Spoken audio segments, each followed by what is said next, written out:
Alors, j'ai reçu une autre question, et là c'est... il y a un frère qui me dit que Allah il lui permette, il s'est repenti, il m'a dit j'ai fait... Bon, alhamdulillah, il m'a dit ça fait 2 ans, je suis à salat et alhamdulillah. Mais je suis perdu parce qu'on vient me voir et on me dit tu ne dois pas, suivre un madhab. Tu dois suivre Dalil. Il faut que tu connaisses le Dalil et tu suis Dalil. C'est ça la sunna. Ok. Mais vous voyez comment on perturbe les gens?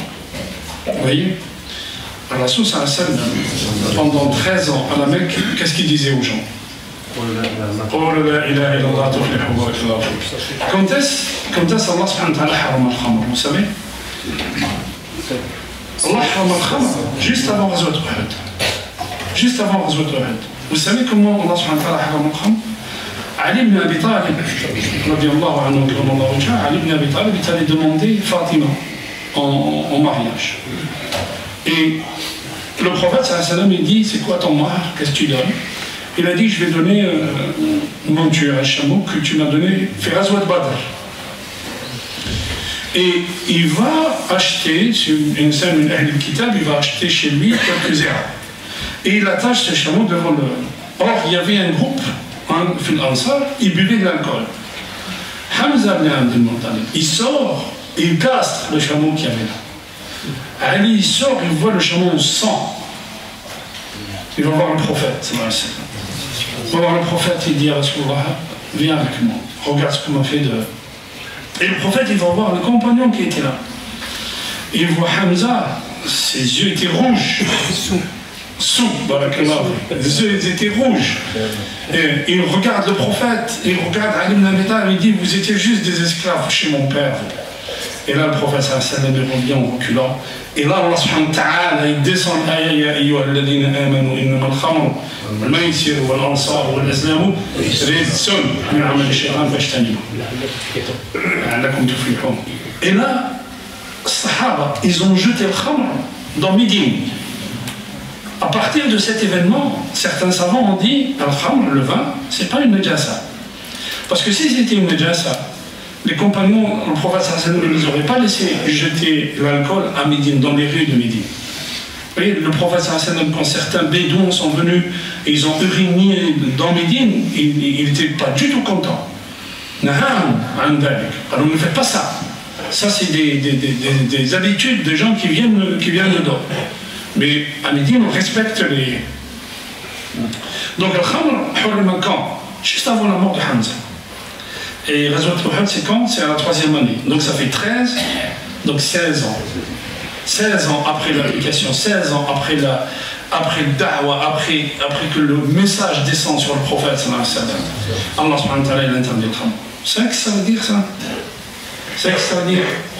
Ça veut dire que quand l'insan est sur pente à Allah subhanahu wa ta'ala, il faut quelque chose qu'on appelle la conscientisation. Être conscient qui c'est Allah. Être conscient qui c'est qui nous descend cette règle. Quand Allah subhanahu wa ta'ala nous dit ça, c'est vous pouvez faire, vous devez faire, et ça vous ne faites pas. Qui c'est? C'est pas un être quelconque, c'est Allah, c'est le Khaliq, c'est celui qui nous connaît. Et là je vous donne un exemple, les frères. Je vous donne un exemple. Quelqu'un est malade. Il va voir le médecin. Le médecin lui dit, cette nourriture tu ne dois pas la manger. Est-ce qu'il arrête ou pas? Il arrête. Pourquoi? Il fait confiance à qui? Au médecin. D'accord. Il fait juste confiance au médecin. Le médecin connaît son métier et il dit cette nourriture tu ne manges pas, sinon ça va aggraver ta santé. Allah subhanahu wa ta'ala nous a créés. On nous dit ça, vous ne touchez pas. Ça vous ne faites pas. Et un alim, un savant, une Sham, et il est allé dans un pays européen. Il a rencontré quelqu'un qui venait de devenir musulman. Et ils ont commencé à parler des interdits. Et l'alim lui dit, voilà pourquoi Allah subhanahu wa ta'ala interdit le porc, parce que il a commencé à lui expliquer les méfaits de manger la viande de porc. Et c'est le frère en face, qu'est-ce qu'il lui dit? Il dit, il suffisait de me dire que c'est Allah qui l'interdit, voilà, c'est tout. Ça suffisait. Des fois on connaît la sagesse, et des fois on ne connaît pas la sagesse. Et quand on connaît la sagesse, Allah subhanahu wa ta'ala, quand on connaît la sagesse, tant mieux si on ne connaît pas la sagesse, c'est Allah subhanahu wa ta'ala qui a descendu. Alors, je vais vous expliquer ce mouvement, comment il est venu, comment ça a commencé. Et là, vous allez prendre conscience, Inch'Allah, de tout ce qu'on fait autour des musulmans, vous allez comprendre. Dans une autre séance, enfin dans une autre assise, je vous ai parlé des années 80 et ce qui s'est passé en 79. 79, il y a eu l'attaque de la Mecque, vous vous souvenez? L'attaque de la Mecque, des gens qui ont pris la Mecque pendant 15 jours, il n'y a pas eu de prière à la Mecque. Pour sortir les assaillants, on a inondé, parce qu'il y avait des pèlerins à l'intérieur, on a inondé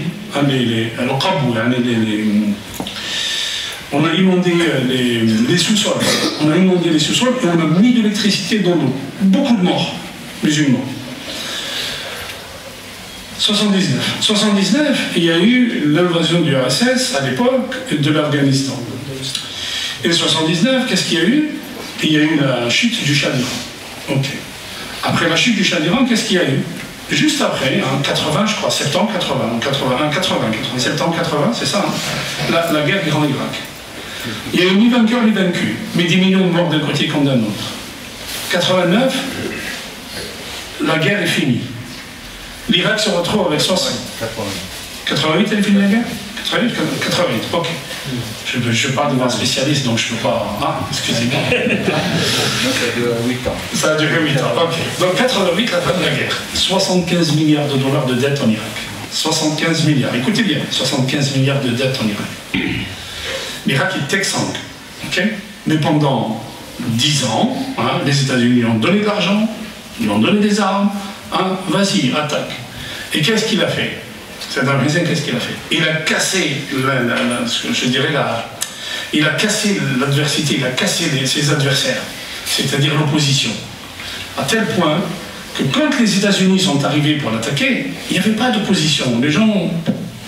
Et ils sont en train de faire la même chose avec celui-là en Arabie Saoudite. La même chose. Le gars, il est en train de casser le pays. Et quand les États-Unis vont venir, les gens vont se laver les mains. Faites attention. Bon, écoutez bien. Alors, il va chercher de l'argent. Il va dire aux gens du Golfe, les pays du Golfe, va leur dire, maintenant vous payez. Moi, je vous ai défendu contre l'Iran. Maintenant, il faut donner. Et dans une grande réunion, vous savez, où c'était le Matam al-Khalid, je crois, ou je ne sais pas si c'est Khalid ou c'était la Ligue arabe, je sais plus. Ouais, ils ont traduit là. Ok. Il voit, avant de ça, il voit Saddam Hussein, il voit Yasser Arafat, il lui dit alors, et ils t'ont donné un peu, il dit, tout le monde a coupé les robinets, il n'y a rien. Quand ils vont payer, tu vas voir. Et pendant la réunion, il lui dit, regardez bien, il leur dit, vous connaissez l'histoire du village arabe où il y a eu une catastrophe. Et le chef du village a dit, maintenant il faut reconstruire le village. Et il y a un vieil homme qui vient, il donne des casseroles. Il n'avait que des casseroles, c'est tout ce qu'il avait. Il dit, moi je participe à la reconstruction du village avec ces petites casseroles. Il dit, le vieil homme pauvre du village, c'est nous, l'Irak. Et nous, on va donner quelques millions de dollars à la Palestine pour qu'il se soulève un peu. Alors je demande à tous mes frères, et les autres, les rois d'Arabie Saoudite et les rois du Koweït, ils baissaient la tête comme ça. Je demande à tous mes frères de libérer un petit peu le chèque.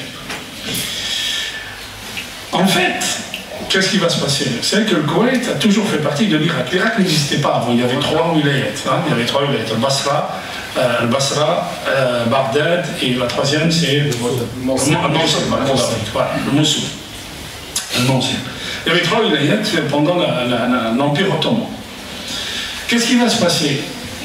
Il dit, le Koweït, il va convoquer l'ambassadeur des États-Unis à son bureau. Vous savez qui c'était l'ambassadeur? Madeleine Albright. Celle qui va devenir le secrétaire d'État, c'est-à-dire le ministre des Affaires étrangères de Bill Clinton. On parle de politique. Attendez. Il lui dit, en fait, il lui fait comprendre qu'il allait attaquer le Koweït. Et elle ne dit rien. Mais en fait, elle lui donne un tacite accord. Elle ne dit rien. Elle dit, faites ce que vous voulez. Et en fait, on l'attendait au tournant. Tu attaques le Koweït, c'est une protection américaine. Vous savez que dans la banque centrale koweïtienne, il y a un agent américain qui vérifie les transferts d'argent. Il va attaquer le Koweït. Et là, elle a signé son alignement. Il attaque le Koweït en août 90. Bien d'accord. Non, en août 90. En août 90.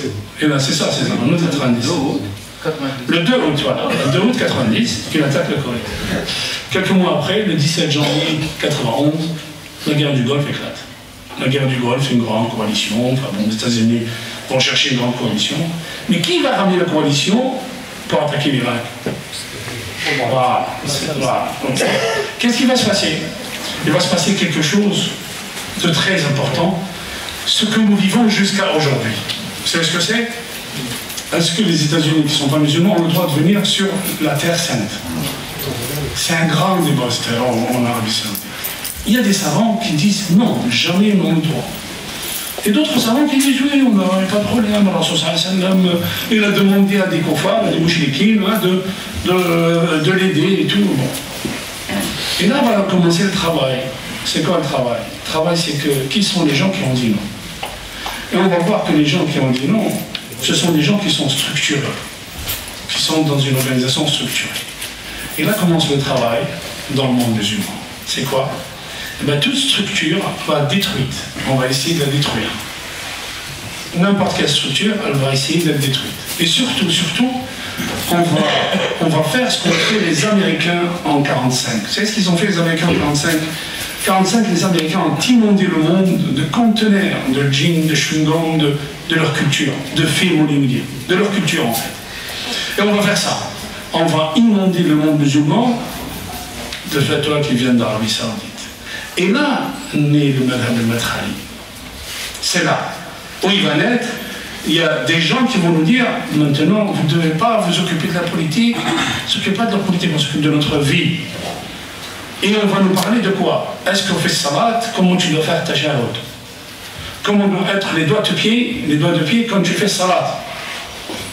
Et quand vous allez à la Mecque, il y a des stands complets pour vous montrer comment faire salat. Et toi, tu as 40 ans, tu as 50 ans, et on va encore t'apprendre à faire salat. Je suis désolé, mais on a appris salat à 7 ans. Hein. 7 ans, on nous montre comment on fait le lourdeau et comment on fait salat. Et là, qu'est-ce qu'on va faire? On va diviser le monde musulman. Et on s'attaque à qui? Souvent, on s'attaque à celui qui vient de rentrer de la mosquée. Celui qui vient de dehors, il rentre dans la mosquée. On nous prend la tête, et avec des gens comme ça, qu'on a fait des gens qui vont partir à Daesh. Voilà ce qui s'est passé. Et avec des gens comme ça, qui vont faire n'importe quoi au nom de l'islam. Comme ça. Aujourd'hui, on fait un zama de dire regardez ce qui se passe. Oui, mais on a laissé faire pendant des années. Pendant des années, on se battait contre ça. Des années, on se battait contre comment on mangeait le cerveau à nos jeunes qui ne connaissaient rien. On se battait contre ça. Et on nous prenait pour enfin bon, vous connaissez ce qui se passe après. Hein. Et voilà ce qui se passe. Et on arrive aujourd'hui à des... Bon, je ne vais pas vous parler de ce qui s'est passé dans les années 90, ici en France, par rapport à la crise qu'il y avait en Algérie. On en parlera une autre fois, Inch'Allah. Mais là, vous comprendrez exactement les tenants et les aboutissants de ce qui se passe réellement dans le monde musulman. Et je vais vous raconter juste une histoire et j'arrête avec ça. Elle fait toi, elle a son temps, elle a son lieu, et elle a sa personne. Quand quelqu'un demande la fatwa, elle n'est pas générale la fatwa. Et je vous donne un exemple. L'imam Ibn Abbas, le Sahaba Ibn Abbas, il était dans une assise. Il y a quelqu'un qui vient lui demander